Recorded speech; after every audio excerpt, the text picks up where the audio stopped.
Hi folks, Lee Gettess here with the Market Sense for the week of November 26th, 2013. That's Thanksgiving week.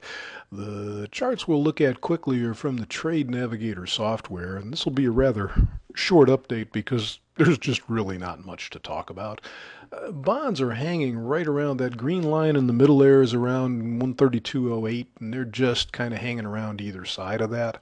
We've got resistance up around 133.16 and support down around 131 even, both of which could be reached easily, but there's got to be something happen to make them go, and it's kind of unlikely for this week.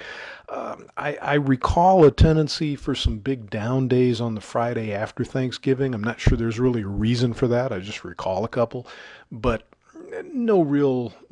I mean, outside week last week, now an inside week so far this week. There's just not much of anything directionally here, and with a quiet week, you really can't expect much, I don't think.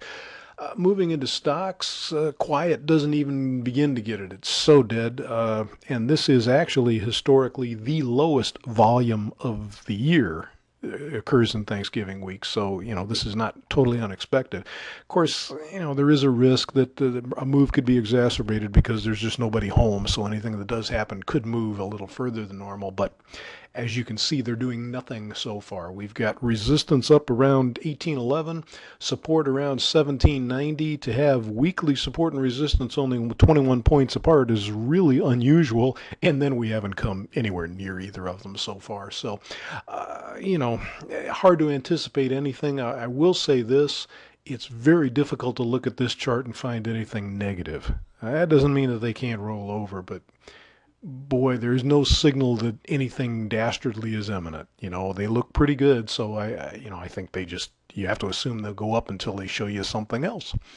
So that's all we've got for you. I hope everybody has a great Thanksgiving week. I'd like to see you find something profitable to get into, but odds of you just staying safe are probably a lot better.